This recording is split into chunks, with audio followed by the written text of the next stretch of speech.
Buenos días.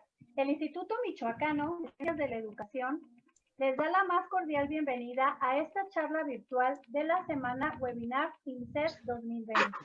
Tengo el gusto de presentar y moderar al doctor Víctor Noel Ruiz Madrigal, asesor del plantel Guacamayas. Les pedimos si nos pueden desactivar sus micrófonos, por favor. Gracias. Es licenciado en Educación Primaria, licenciado en Psicología Clínica, maestro en Pedagogía, maestro en Psicoterapia Gestal, maestro en Psicoterapia en Sistemas Familiares, doctor en Ciencias del Acompañamiento Humano, con el tema Neurociencia Cognitiva. Nos acompaña la doctora Karen Aida Ortiz Cortés, subdirectora académica. Buenos días, doctora. ¿Sí estará por ahí conectada, doctora? Buenos días. Quisiera que nos diera la maestra Cecilia Izarrarás, directora general del plantel, nos diera unas palabras de bienvenida a todos. Tenemos el gusto de que nos acompañe maestra Cecilia. No sé si pueda darnos algunas palabras, por favor. El gusto es para mí, Karen. Es un verdadero placer estar aquí para escuchar al doctor Víctor, comentarles lo orgulloso que nos sentimos de contar con gente tan preparada, tan capaz, ya lo hemos escuchado, y la conferencia que trae es verdaderamente valiosa para todos nosotros. Creo que el espacio que ofrecen los webinarios del INSET para poder articular los esfuerzos, los intereses de la gente en aprender, en reconocer este momento que vivimos como un momento de oportunidad, que este es un espacio creado para ello. Les doy la bienvenida a todos, a todas. Doctor, un placer escucharle y contar con el interés, sobre todo, de reconocer que la preparación, la educación es lo que nos puede permitir enfrentar los retos que nos toca en este momento. Conocida, amigos, los más cercanos a nosotros. Y la idea es poner en el tintero una discusión que, aunque no está nueva, ¿cómo podemos retomarla en nuestros trabajos de formación académica que utilizamos en el instituto? La idea es hacer una charla amena, que podamos ser interactivos en ese sentido, y ojalá tuviéramos la participación de ustedes desde sus lugares de origen, que bueno, ahora nos tenemos que abrazar de manera virtual, ¿no? Con estos nuevos maneras de mirar el mundo. Gracias por estar aquí. Entonces, ¿me permiten compartir pantalla? Bien. La neurociencia cognitiva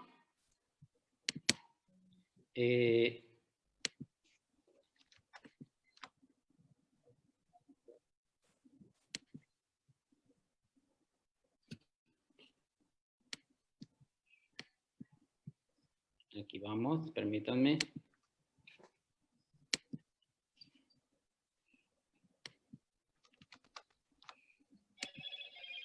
Creo que ahí ya no me pueden ver. Bien, la neurociencia cognitiva es un enfoque que surgió en la década de los 60.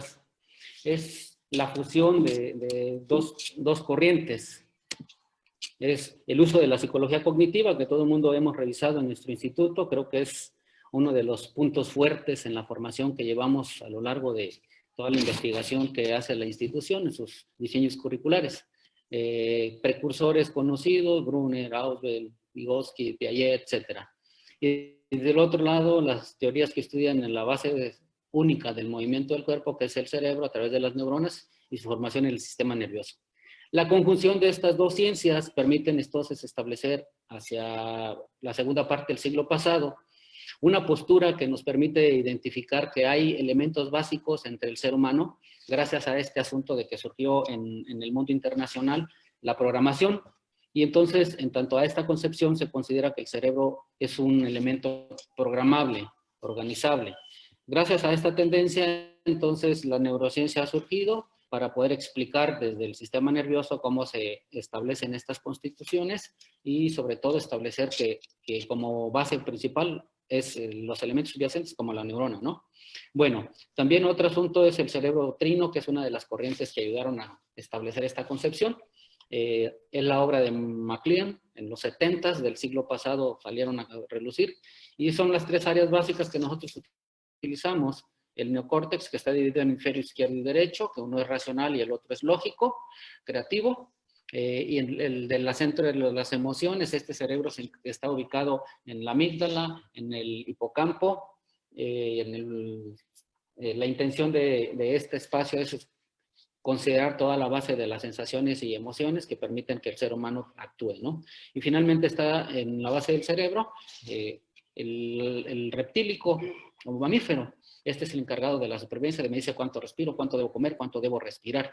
Y entonces la neurociencia cognitiva lo que establece es una congruencia a partir de que las personas puedan establecer procesos neuronales organizados, sistematizados, integrados. Por eso dice el lado izquierdo de su pantalla, el pienso, siento y actúo, o digo, que está en el mismo sentido. Gracias a esto, estos norteamericanos establecieron el nacimiento de la neurociencia, dicen en los 60s y 80s, como una manera de entender que el cerebro tiene una capacidad sistemática de organizar procesos muy parecidos a lo que hace un ordenador, un PC. De hecho, gracias a que se estableció este estudio de la programación, pudimos tener a estos psicólogos cognitivistas norteamericanos el término neurociencia cognitiva. Pero hagamos un poco de revisión de esto. ¿Qué estudia? Bueno, se encarga precisamente de lo que nosotros hacemos, ¿no? Del aprendizaje, el lenguaje, la inteligencia, los procesos creativos, el desarrollo de la conciencia, el desarrollo de las neuroemociones, etcétera. La memoria a corto plazo, cuando está en lenguaje, cuando la persona está en depresión, por ejemplo, cuál es el mapa general que determina y que establece gracias a los procesos de extinción, que adelante estableceríamos cómo sucede. Bien, pero vamos a hacer un poco de historia de cómo surge la neurociencia.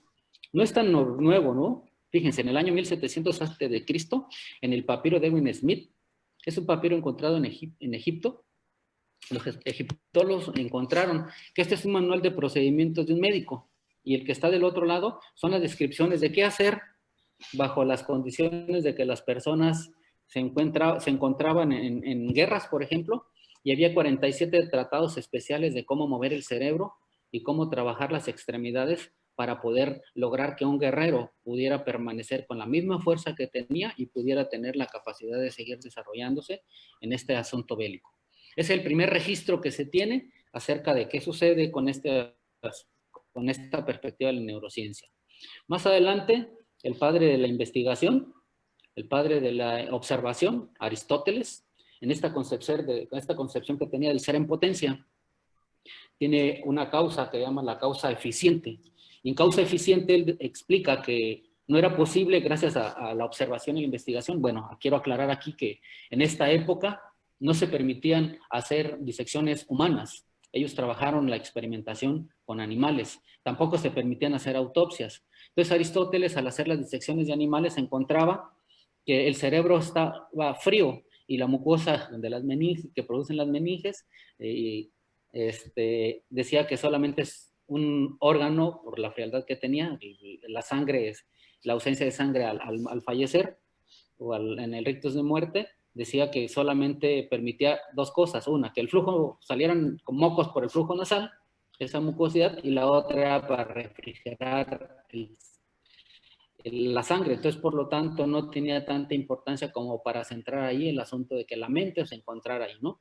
Y él decía que el corazón era el centro, ¿no? El centro de ese asunto de la mente y sus procesos, porque el cerebro junto con la disección estaba tibio. Aunque es importante recordar que, bueno, en condiciones normales, tanto el cerebro y el corazón tienen una temperatura uniforme. Esta temperatura uniforme es 37 grados. Entonces, cuando estamos en condiciones de vida normales, ¿no? Hacia la muerte cambia la temperatura y por lo tanto, él estableció esta condición. Bueno, pues gracias a esa concepción cardiocéntrica, pues tenemos palabras como las que allí explico, ¿no? Cordura, recordar, recuerdo, de la raíz latina de corazón. De hecho, esta imagen todavía se sigue usando. Nosotros seguimos en los periodos de seducción hacia los pares, utilizando esa imagen del corazón que fue descrita por Aristóteles, todavía en la Edad Media se siguió utilizando como una forma para explicar que la sensación, la emoción y el placer se encontraba registrado ahí. Bien, más adelante, Hipócrates hace una revisión y dijo, no, creo que el cerebro el corazón no es el centro, debe haber una función por la circunvolución que tiene el cerebro, entonces la función mental debe estar ahí. y estableció en un libro que se llama así, Corpus Hippocratium, esta descripción, lo que cita tal cual está ahí el epígrafe, ¿no? Y dice que el cerebro es encargado de estas funciones. Gracias a Hipócrates, que es muy conocido en la medicina, y estableció esta teoría moral, él dijo que los fluidos que el ser humano tenía, estos fluidos determinaron un tipo de conducta, ¿no? Durante muchos años Galeno utilizó eso para establecer la teoría de los temperamentos, y que actualmente pues no está tan en desuso, pero no es tan recurrente la explicación. Durante mucho tiempo se explicó, ¿no? El temperamento flemático, consanguíneo, etcétera, estos 4 que todo el mundo conocemos, que están aquí al centro, flemático, consanguíneo, melancólico y colérico, que tendrían que ver con los fluidos, ¿no? Y entonces así le explicaba, decía, esta corriente para explicar el comportamiento del aprendizaje de las personas tendría que ver con los fluidos que produce tu sangre en cierta época del año. Vean ustedes, aquí está invierno, primavera, otoño, invierno. Según esto, se asociaba con los 4 elementos fundamentales que tenemos, ¿no? Que es tierra, aire, agua, fuego. Y entonces esto puede determinar una forma de comportamiento del ser humano. Vean, de cierto modo, esta corriente moral lo que hace es establecer que el contexto tiene importancia en lo que el ser humano caracteriza como condiciones de su conducta cotidiana. Entonces, no se intentó mucho explicar el asunto del contexto, que no es muy fuerte en la teoría sociocultural y en otras corrientes muy posteriores, pero ya daba algunos elementos para entender que el ser en el tiempo tiene que ver con estas condiciones.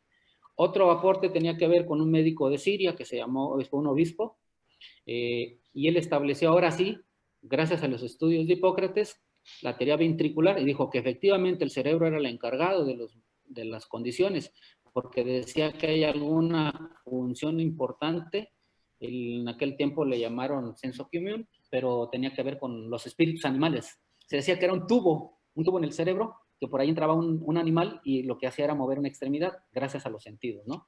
Y la gran aporte de Nemesius es este asunto de que la memoria es parte del cerebro, que el intelecto se encuentra en una parte, hace ya una primer acercamiento hacia la localización. Hay 2 condiciones en la formación importante de esto de los estudios de neurociencias, y es los localizacionistas, que es una corriente muy fuerte, con los holísticos. Entonces los holísticos daban una explicación media mística en ese sentido, y gracias a Nemesius, que ya se las intentó por decir en qué parte en exclusiva del cerebro se condiciona una respuesta del ser humano.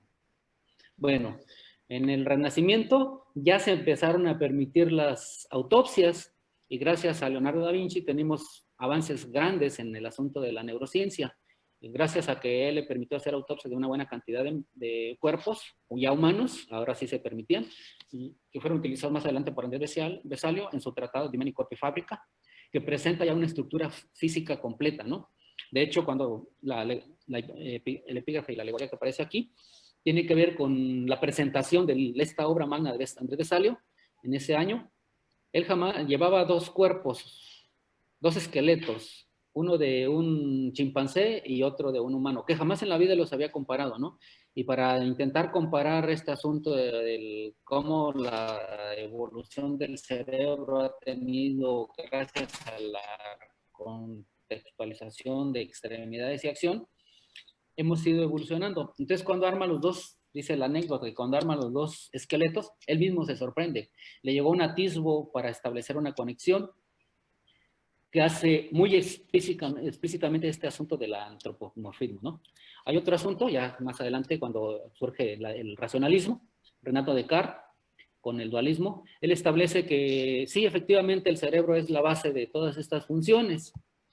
Y entonces dice, pero está dividido en 2 áreas, la que son el asunto material, es decir, lo que es el cuerpo, y lo que es la esencia, el otro que es el espíritu. Utiliza los transformacionales que estableció Santo Tomás, utilizando la res significa esencia.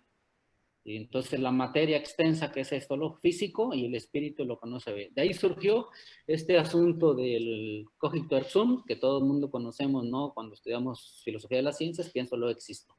para una coherencia. Entonces él decía que la mente era algo aparte, que estaba ubicada en el alma, era una integridad diferente, ¿no? Más adelante hay un estudio donde hablan acerca de las mentiras de Descartes, que tiene que ver con una explicación en neurociencias. Pero en ese tiempo, ustedes observen en lo que voy explicando, pareciera que cada concepción tiene una función como en la filosofía, ¿no? Una acción de sepulturero. Voy a ir denunciando lo que la otra concepción no tiene para aclarar lo que yo establezco en la nueva. Más adelante, con este experimento de la jeringa de Jan Swammerdam, él establece la teoría de los fines de los espíritus. ¿Qué hizo? Si ustedes ven en esta jeringa, lo que hay aquí es, él colocó una anca de rana con un nervio extraído hacia una extremidad, y entonces esta parte que coloca aquí, lo que tiene es una cola de pez. Bueno, ya es pescado porque ya salió, ya está pescado. Entonces, al empujarla, él colocó una gota de agua en la punta, acá de la jeringa, y lo que él esperaba a la hora de hacer el empuje es que los espíritus animales movieran los nervios, ¿no? Y se dio cuenta que ni la gota de agua se movió, el espacio de aire que contenía la jeringa permitió que se empujara sin ningún problema, entonces no hubo ninguna manifestación.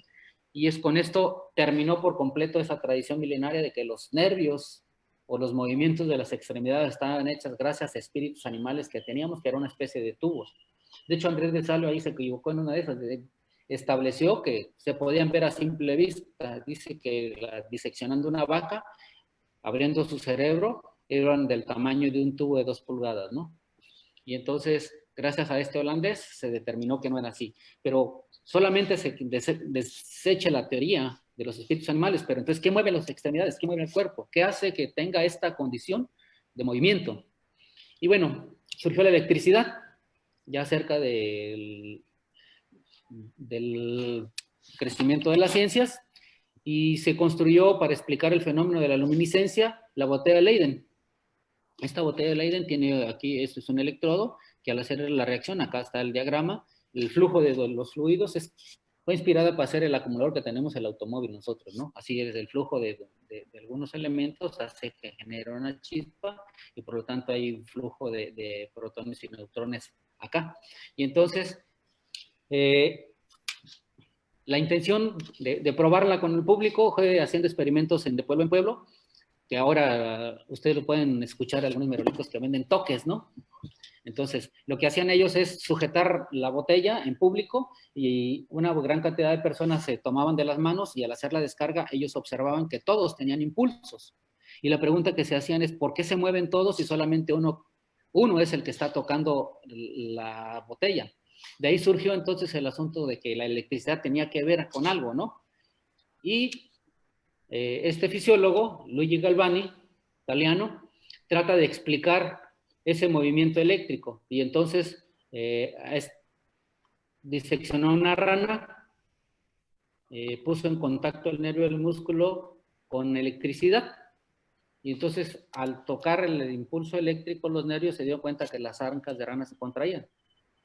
Durante un buen tiempo fue haciendo ese experimento por todos los lugares donde lo conocieron y en algún momento tuvo una intención y tomó con su dedo uno de los nervios y lo sustrajo. A la hora de alarlo se dio cuenta que no era necesario la reacción eléctrica. Entonces dice, la contracción de estos nervios tiene que ver con la formación eléctrica. Entonces, ¿pero quién produce esa formación eléctrica, no?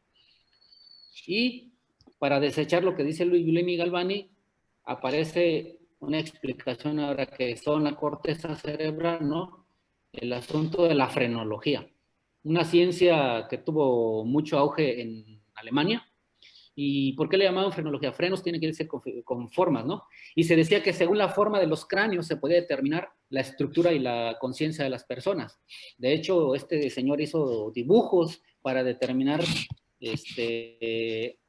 las bases criminalísticas y criminológicas para determinar los estudios de las conductas aversivas. De tal suerte que él explicaba que cada nódulo que tiene la cabeza, entre más deforme estuviera, más elementos pudiera tener en relación a explicar su conducta. Estableció 27 funciones mentales de la frenología, que hoy, por ejemplo, en comunidades rurales hablan mucho Cuando las fontanelas en los pequeños, los neonatos, están abiertas, entonces hablan acerca de la mollera.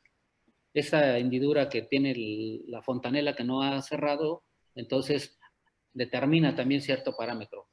En México utilizado mucho es que está caído de la mollera, ¿no? Que tiene que ver con un dejo de este asunto de la frenología como una explicación. Esta frenología se contrapuso a la fisiognomía, también es otra corriente para explicar de forma holística cómo se caracterizaban las respuestas de los seres humanos. De hecho, hay una anécdota en los viajes que hace Charles Darwin en su barco el Beagle. El capitán Fritz Roy, cuando lo observa, se dio cuenta que su nariz no era muy perfecta. Entonces, hacia la punta tenía una especie de apéndice. Y gracias a esta ciencia de la fisionomía, pues se dio cuenta de que, en principio, este señor no era tan confiable. Decía, creo que Darwin no es un ser humano confiable ni observador, por lo tanto, este viaje de expedicionario que pretendemos hacer, creo que no sería tan funcional porque no es un estudioso. Su cara, por lo que dice la ciencia fisionómica, no sería tan convincente. Pero algo lo convenció y gracias a eso tenemos todos los estudios, ¿no?, que hizo. Bien. Bueno, gracias a esa corriente eléctrica que explicaba que el cerebro tenía, entonces surge Pierre-Paul Broca, a una persona que tenía una lesión cerebral, como Monsieur Le Borgne. Le Borgne era una persona de calle, de situación de calle, que lo único que atinaba a decir era tan, y así se le conoció como tan. Gracias a Karl Wernicke y Paul Broca, que son los primeros seres estudiosos de la fisiología humana, los primeros en establecer un área exclusiva, un área cortical determinante del cerebro encargada de una función específica. Ellos son los localizacionistas. Entonces, ya dan la primera estructura de la arqueología del cerebro, que desfasa todas las concepciones e intentonas que tenían desde otra índole para establecer cómo la neurociencia podía explicar. Los grandes avances, quienes estudian en nuestro instituto la licenciatura en psicología, los de educación especial, los de dificultades en el aprendizaje, son muy bien de esta parte, de las bases biológicas del psiquismo, que son dos autores muy importantes, dos neurólogos que de cierta manera explican que ya hay un área exclusiva encargada de una función básica. Entonces, sus estudios sirven a otros para establecer entonces que la corteza motora tenía otros elementos. Y Fritsch y Hughes hacen una disección de un cerebro de un perro, pero en vivo.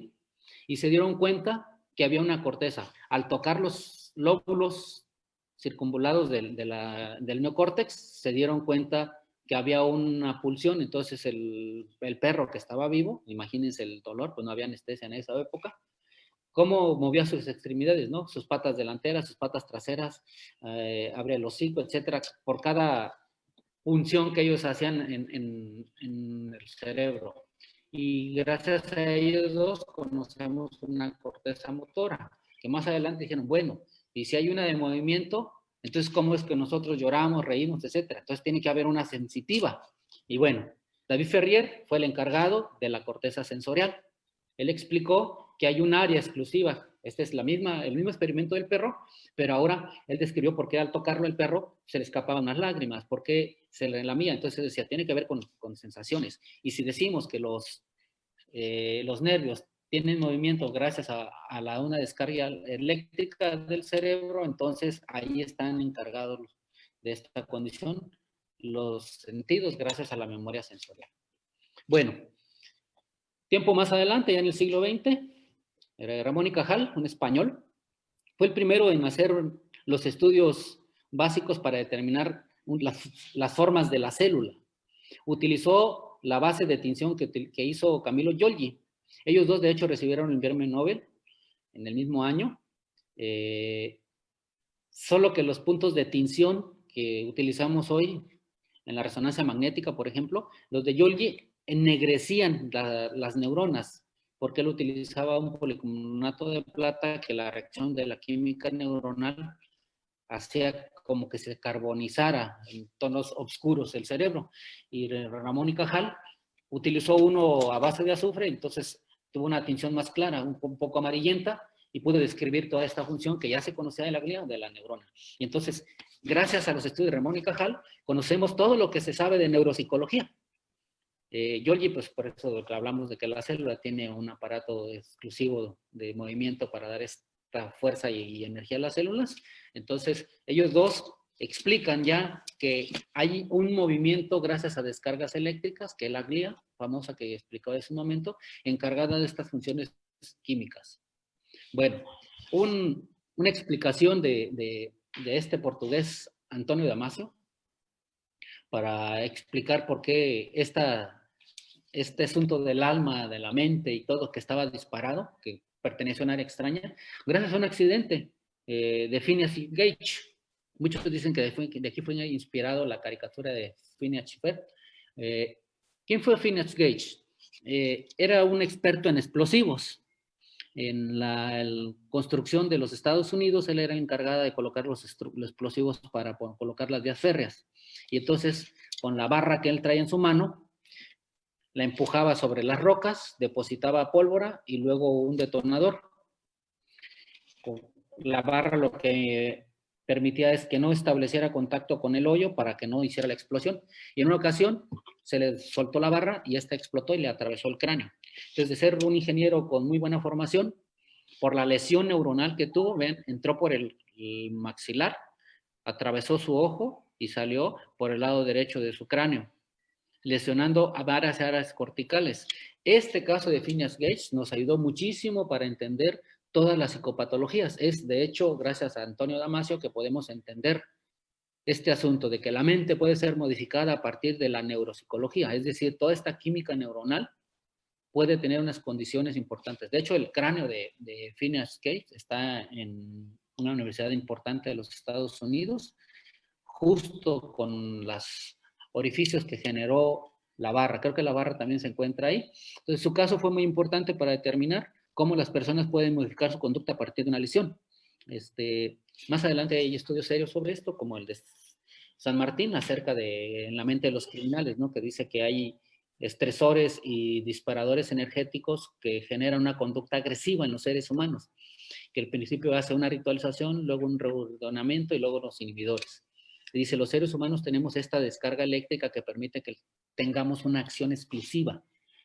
Gracias a Dios se conocieron los neurotransmisores y podemos establecer explicaciones más concisas en la patología o para explicar las personas con condiciones básicas. Bueno, otro asunto que también cobró importancia es el mapa de Brum, de Corbinian-Brum. Corbinian-Brum establece un mapa con 52 áreas importantes, se llama citoarquitectura. Cada una tiene una función específica. Hasta la fecha, hasta hoy en día es importante. Por ejemplo, si ustedes ven los números, voy a señalar el área 17, 18, 19, 20 y 21. Este es un área, del 17 al 21, un área muy importante para el proceso de aprendizaje. Las personas que usan sustancias psicoactivas o se alcoholizan, por ejemplo, todos los farmacodependientes, tienen un área disminuida, o estas áreas más bien están disminuidas en potencia, de tal suerte que no les permitiría desarrollar ciertas condiciones de aprendizaje. Por ejemplo, el área motora, el área asociativa, que es la más importante, ¿no? Que cuando nosotros hacemos el famoso insight que la teoría de la Gestalt nos estableció para explicar también esta representación de las buenas formas, ellos no tienen esta interconexión, por lo tanto su nivel de aprendizaje va a ser menor al nuestro, ¿no? Porque no permiten hacer esa asociación de la memoria.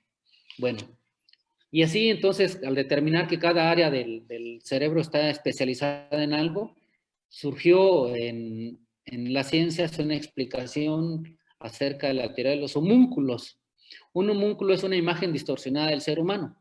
De hecho, se dice que si las funciones importantes tuvieran mayor predominio en nuestro cerebro, en la parte somático-sensorial, esta sería nuestra imagen. Tendríamos una boca, una cabeza, una boca, labios, lengua muy grandes y también unas manos. ¿Por qué?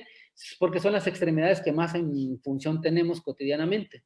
Y entonces se explicó esta teoría de los homúnculos para determinar que la química tiene importancia. Sin ella, imagínense, se supone que gracias a este asunto de la termodinámica, la física que ha crecido y que se han sido utilizados en el desarrollo humano, por ejemplo, las personas que fortalecen su sistema musculoesquelético, si alguien levanta pesas, hace halterofilia, pues sus músculos se desarrollan, ¿no? Imagínense que así fuera, ¿no? Que nosotros por utilizar demasiado nuestras funciones psicológicas superiores, tendríamos más desarrollado nuestro cráneo, nuestra boca y nuestras manos, ¿no? Esta es la caricatura que explica, pero en realidad aquí se encuentran las funciones básicas de todos estos elementos característicos de la función del ser humano en toda la estructura de la arquitectura neuronal. Bueno, pero ¿cómo lo utilizamos eso en asuntos de neuroaprendizaje? Regresamos otra vez al asunto de MacLean, con el cerebro triuno o trino. Él nos permite establecer que una integración del cerebro en estas tres áreas, pienso, siento, hablo, que sirven de base para todo lo que conocemos hoy y que utilizamos en el instituto, que son las teorías de inteligencias múltiples, la inteligencia emocional de Goleman y otras corrientes que han explicado ahora las neuroemociones, las sensopercepciones, y que se trata de utilizar ahora con el nuevo modelo educativo que pretende establecer el gobierno actual, el desarrollo socioemocional, ¿no?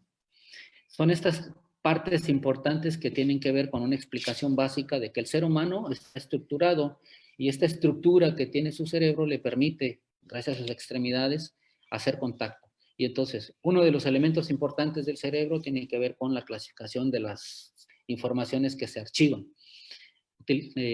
Tulvin utilizó esta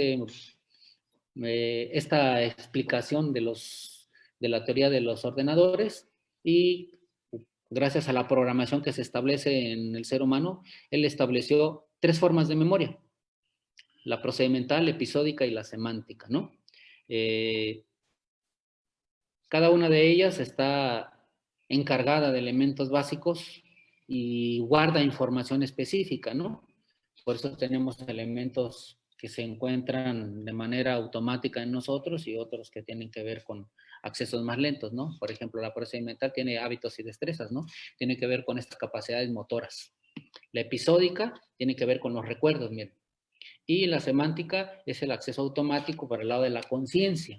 Las tres deben estar estructuradas de tal suerte que nosotros nos permitiría desarrollar condiciones para el aprendizaje. Estas corrientes, gracias a la psicología cognitiva hemos conocido, permiten dar cuenta de esta condición tan importante del ser humano en relación a cómo guarda información, ¿no? Cómo su conciencia tiene un proceso básico para establecer procedimientos. Bueno, también es utilizada en este elemento que se llama el círculo de la experiencia. ¿Cómo trabajamos las emociones, no? La cognición.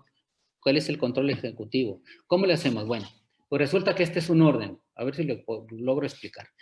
Nosotros tenemos un conocimiento del mundo a través de los estímulos sensoriales. Hay una sensación en principio. Esta sensación pasa por un código a los sentidos y entonces los sentidos le dan orden y nos permite hablar de que esa sensación pasó ahora a una percepción.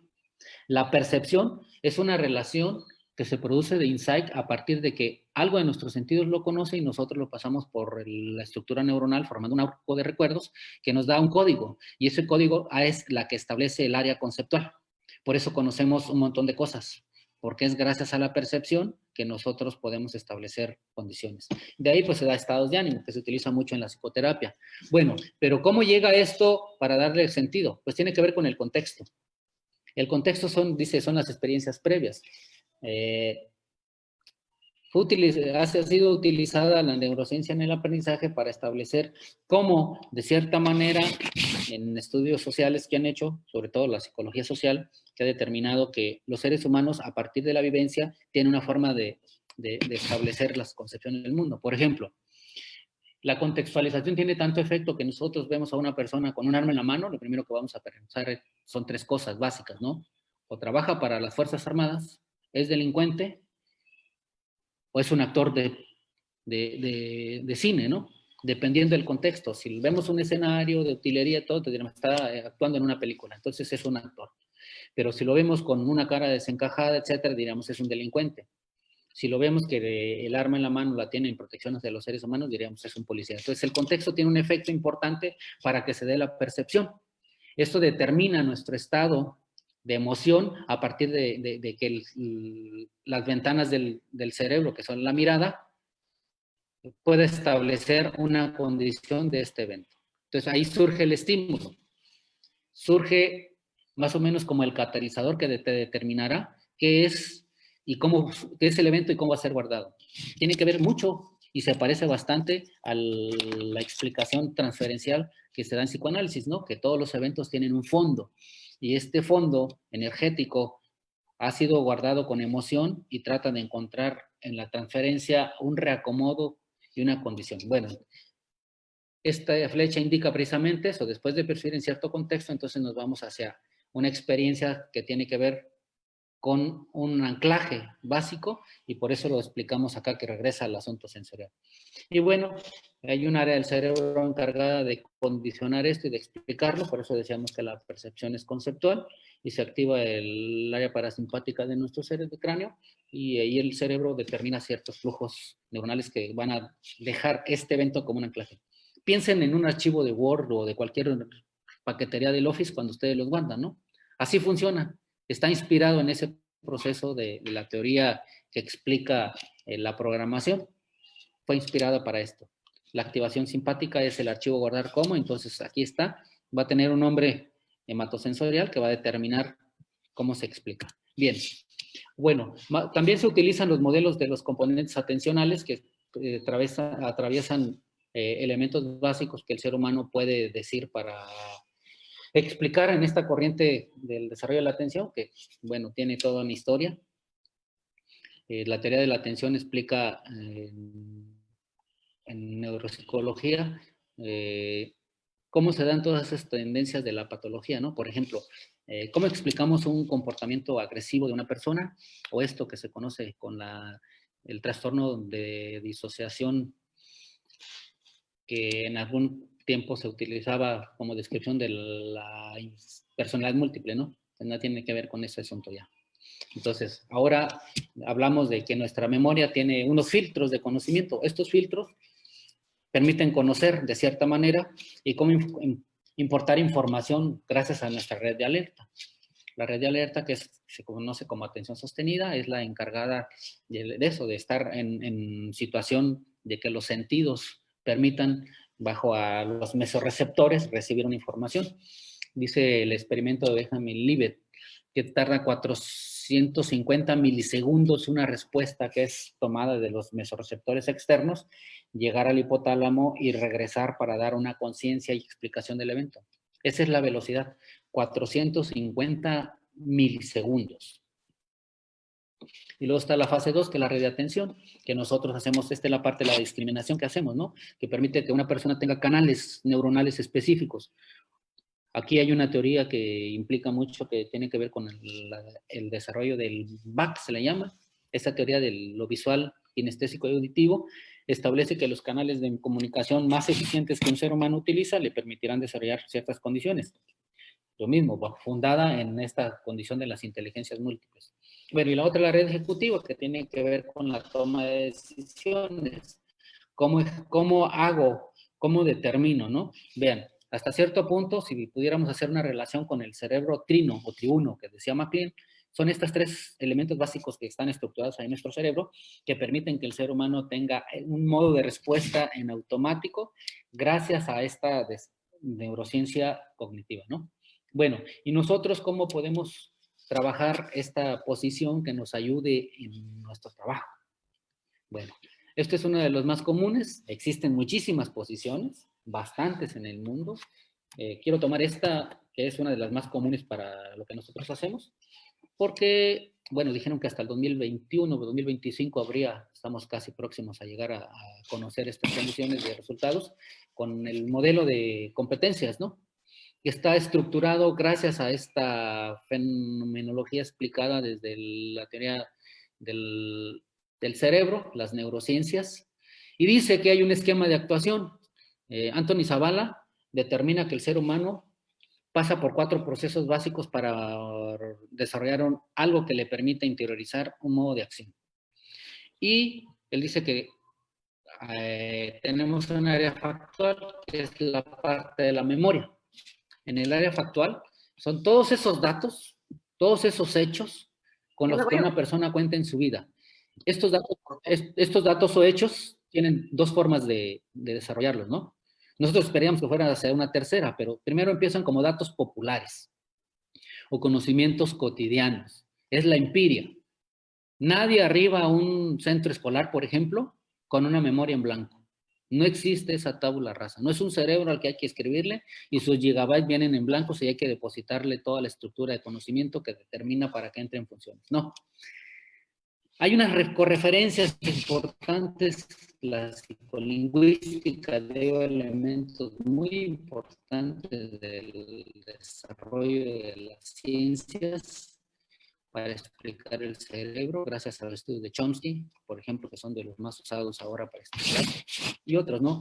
Quien trabajan a todas las seguidoras de Piaget, ¿no? Todas sus alumnas, como Ferreiro, que es una persona que creó todo un test metalingüístico para explicar cómo los chicos tienen conocimiento de su sistema de lengua, y que nadie llega en blanco, los niños tienen cierto conocimiento que la lengua se representa, y bajo esta representación saben que las letras tienen un sentido. Lo que no han establecido es la correspondencia sonidografía para poder dar coherencia al evento. Simple y sencillamente lo que hacen es que saben que sirven para algo. Y como no las pueden asociar, pues entonces toman elementos que le permiten explicarlas en su comunicación, que es una concepción figurativa. Utilizan dibujos para determinar una explicación popular de lo que algo sucede, ¿no? Si dibuja un perro, te está diciendo que a lo mejor una acción.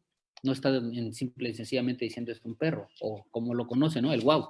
Entonces, estas conexiones, estos datos y estos hechos son importantes en la utilización de un proceso educativo, de tal suerte que nosotros, por ejemplo, si identificamos cuando hacemos los exámenes de admisión, por ejemplo, o los prerequisitos que tiene cualquiera de nuestros programas, ¿no? Por ejemplo, ¿qué se espera de una persona que va a cursar la licenciatura con nosotros, cualquiera de los programas que tengamos, o al menos que tenga habilidades de redacción, de comunicación efectiva, que tenga elementos de argumentación, intenciones de indagación, investigaciones, tenga una lógica formal del uso de su sistema de lengua, ¿no?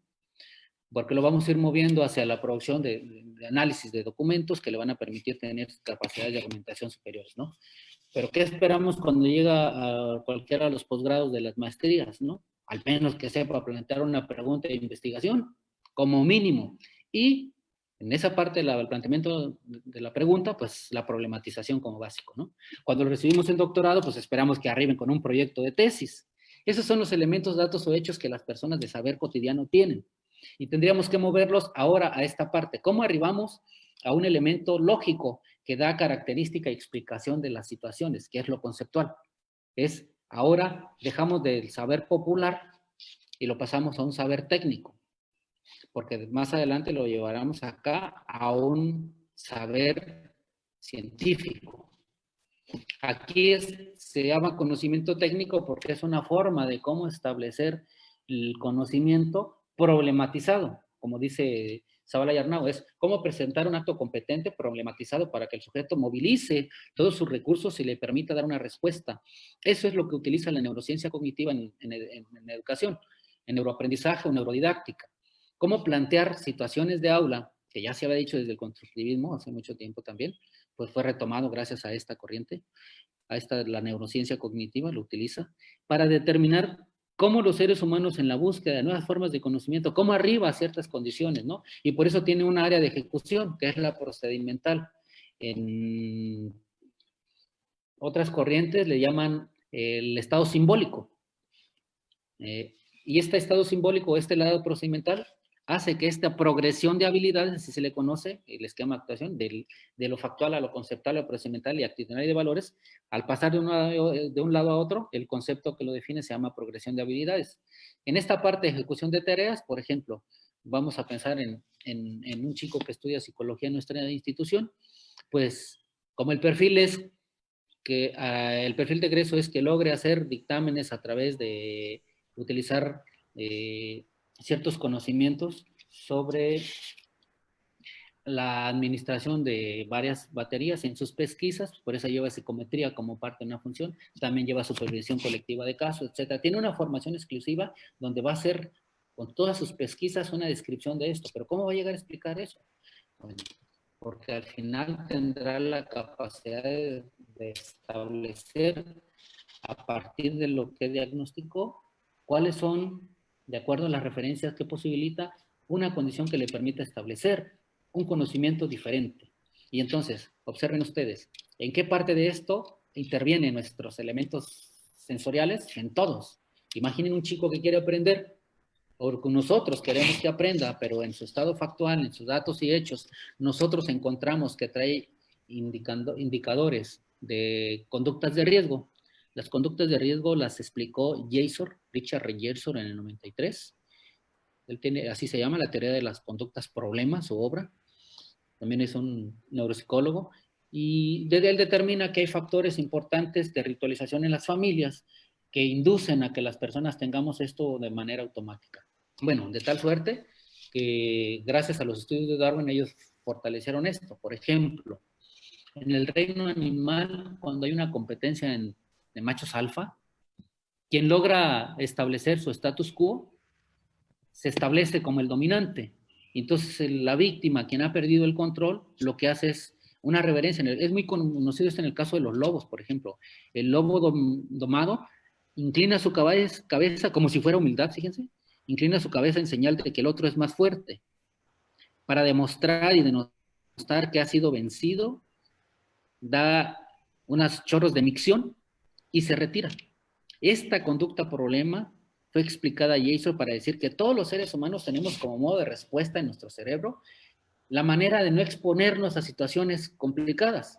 El asunto es que nosotros pasamos a otras líneas progresivas que obligamos como modo de respuesta en la química a que se actúe de otra perspectiva. Esto lo hacen las personas que consumen drogas, por ejemplo. También lo hacen en el asunto de los trastornos de alimentación, ¿no? Las bulímicas y las anoréxicas, que producen el vómito a partir de haber hecho un atascón fuerte, y entonces lo que establece sus habilidades de contacto es, lo que tú no quieres es comer, y entonces la siguiente ocasión no puede pasar alimento. Entonces, el ser humano reorienta estas áreas instintivas para ritualizarlas de una manera diferente. Entonces minimiza los disparadores agresivos, así se le conoce. No solamente los disparadores agresivos tienen que ver con violencia. Fritz Perls estableció que la parte de la agresión en el ser humano tiene que ver con una forma del metabolismo físico.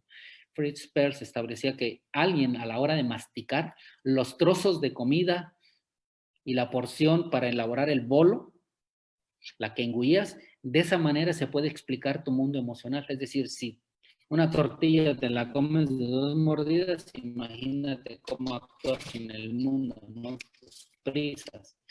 Pero tu metabolismo físico es suave, le das algo apropiadas, entonces tu temperamento, que se utilizó en algunos tiempos, tu modo de respuesta cognitiva es otra.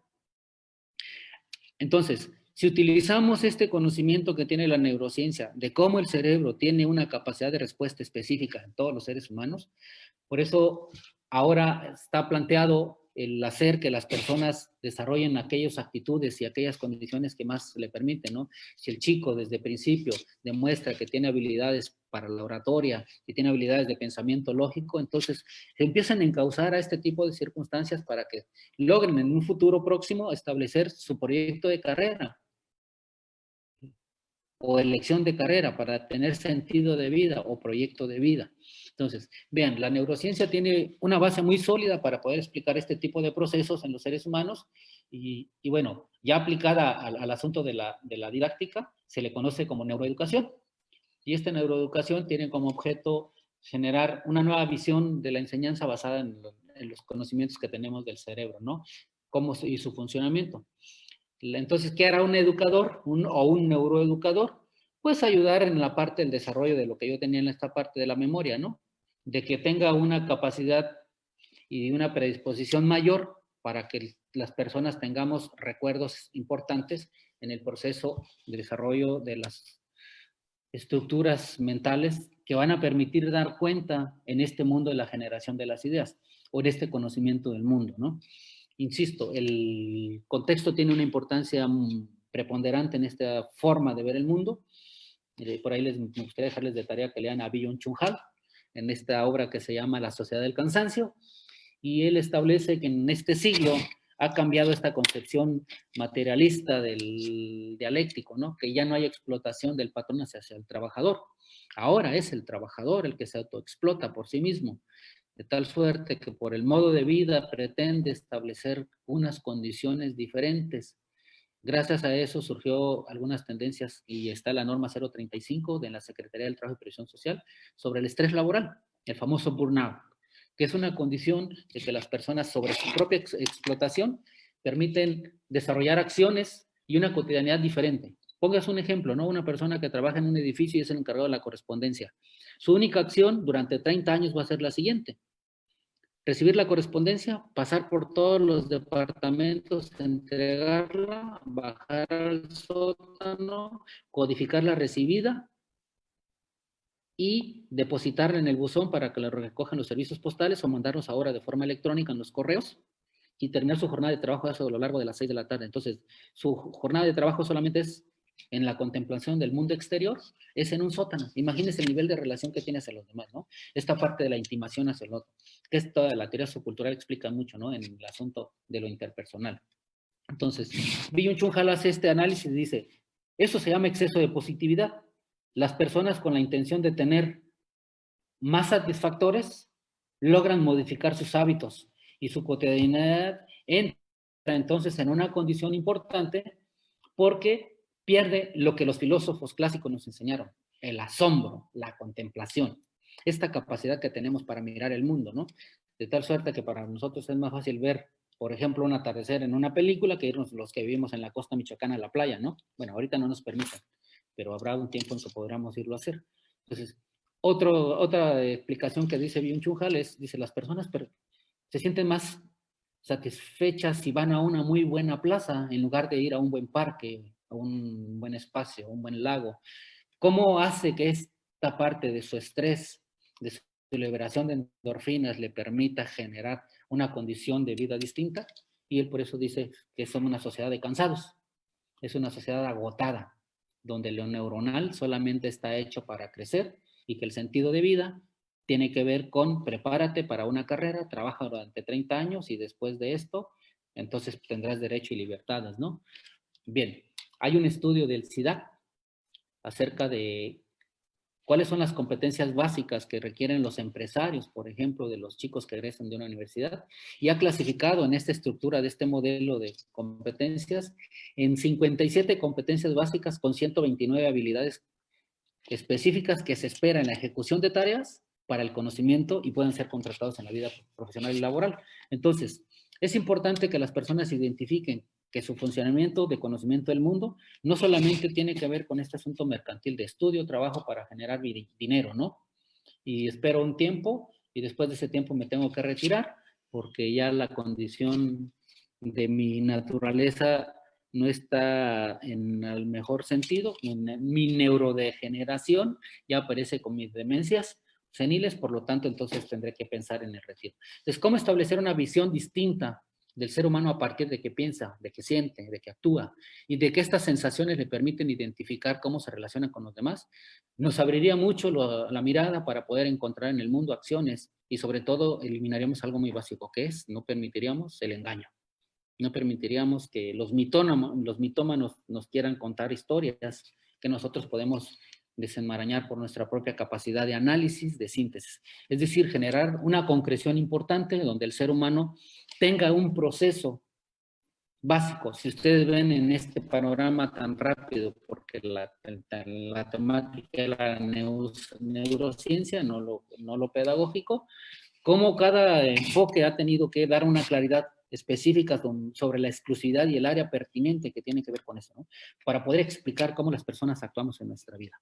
Bien, entonces yo con esta parte dejo mi charla, esperando que de alguna manera pudiéramos haber desarrollado al menos el interés por conocer esta postura que es muy apasionante. Los psicólogos clínicos, los psicoterapeutas y cualquier profesional de la educación también le permite tener una capacidad de desarrollo en su aula de una manera diferente. Simple y sencillamente acabamos con una pedagogía que tenemos en el instituto de la exposición, ¿no? De fracciona el texto que van a utilizar, forma equipos y dile a cada uno que lo exponga. Entonces este aparcelamiento del conocimiento lo tendríamos que modificar, donde la persona tenga que constatar también contextos importantes a partir de cómo moviliza sus esquemas de actuación y le permitirán tener un nivel de conocimiento superior. Muchas gracias por haberme escuchado. Dejo de compartir pantalla y esperamos algunos comentarios. Muchas gracias, doctor. Habilitamos el espacio para si alguien quiere hacer alguna pregunta o algún comentario.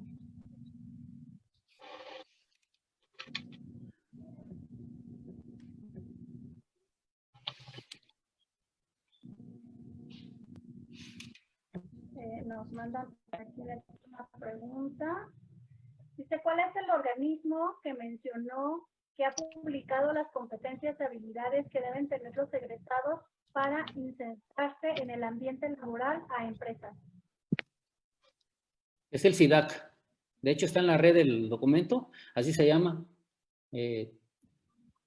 Es un estudio que hacen en todo el país. En el 2014 hacen una evaluación de los chicos que egresan y dan más o menos las condiciones de cómo se encuentra la formación, ¿no? Porque nosotros estamos incluidos en un proceso de formación importante. Gracias, los de doctorado han revisado este documento, ¿no? La ciudadanía mundial, la UNESCO estableció un documento de ciudadanía mundial donde nos establece ciertas características de los sujetos de esta perspectiva. Entonces es importante que revisen este documento y habla de estas competencias básicas que permiten, bajo este enfoque, explicar cómo un ser humano puede desarrollar ciertos parámetros.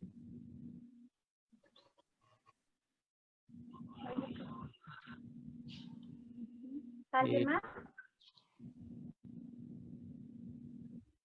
Bueno, aquí hay alguien que escribió, dice iPhone, no sé quién sea, ojalá pudiéramos saber su nombre. Dice, lecturas que nos recomienda para profundizar un poco en la relación del tema. Pues busca así en la red, los documentos, hay investigaciones en los motores de búsqueda de libros indexados importantes, y busca sobre neurociencias, hay posturas muy básicas sobre aprendizaje. Hay uno que me encanta, que tiene que ver con cómo fortalecer la neurociencia en la formación universitaria. Bueno, no lo comenté porque ese es tema de otra charla. Está por aquí otra donde dice, considera que si el estudio es del 2014, hoy esas competencias se han modificado o deben actualizarse. Cada 4 años hace un corte el SIDAC para establecer, la 2018 no la han publicado porque está en revisión, pero también tiene algunas condiciones, ¿no? Y también establece esta relación que tiene que ver con los institutos de estudios superiores, con la formación profesional, que por ahí hay un chico de Guacamayas que está haciendo los modelos de vinculación, una investigación seria sobre esto, sobre cómo las instituciones de estudios superiores forman y establecen estos vínculos para sentido profesional en el desarrollo. Entonces, tiene con esta condición más o menos como establecer a nivel formativo qué es lo que se espera y a nivel profesional que una persona tenga, ¿no? Por eso hay instituciones que ahora nos evalúan, hacen un examen psicométrico, dicen, bueno, pues yo vengo a trabajar como obrero, ¿no? ¿Por qué me hacen una evaluación psicométrica? Bueno, porque ya desde el 2019, la Secretaría del Trabajo y Previsión Social, con la norma 035, estableció esta manera de evaluación también en esta área personal del ser humano. ¿Por ahí alguien más quiere hacer alguna otra pregunta? Pues aquí lo felicitan, doctor. Felicidades, doctor Víctor. Este material es muy bueno y nos deja una gran tarea. Y nos puede compartir la bibliografía. No sé si le alcanzaron a tomar pantalla a la presentación. Se las comparto nuevamente para que le hagan un flash.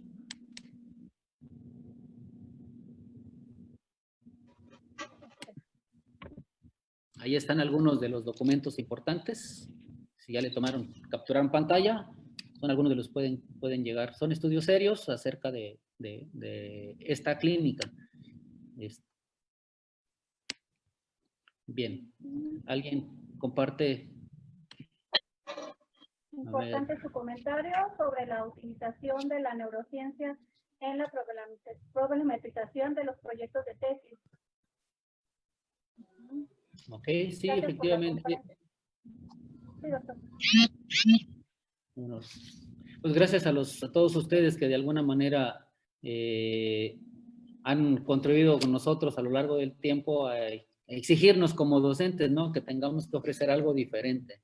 y que esta cátedra añeja que teníamos en el instituto, ¿no? Donde soy el experto en todos los seminarios, y entonces tengo mi separata de trabajo, la fracciono y ya trabajé el seminario, ¿no? Eso quedó en el pasado, ahora tenemos que dar una preparación diferente, gracias a esta reestructuración que tiene nuestros perfiles en el instituto, y creo que abre la posibilidad de que podamos concentrarnos como un nuevo colectivo que permita formar de una manera distinta. Escuché la primera ocasión que tuve el gusto de conocer a la maestra Cecilia, ya como directora general, aquí en el coloquio de Lázaro Cárdenas, y hablaba ella sorprendida de, oye, pues entonces tenemos que modificar toda nuestra propuesta curricular, pero vamos empezando primero por las prácticas pedagógicas, ¿no? Bien. Bueno, pues muchos me agradecen. Creo que no sé si habrá más preguntas.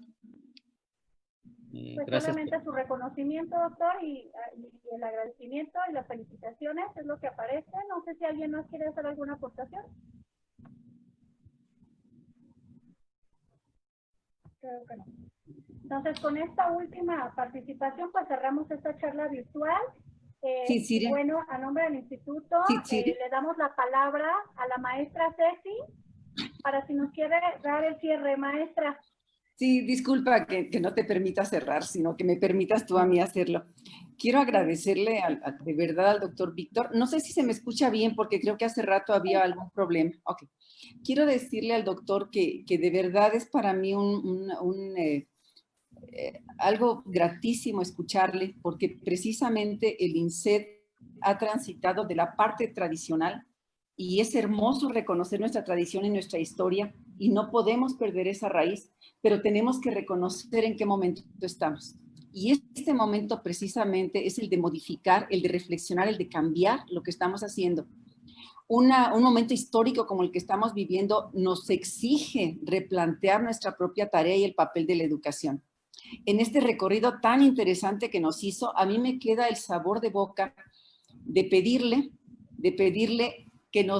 que a partir de este tránsito, de todo lo que, de cómo se han ido configurando las neurociencias,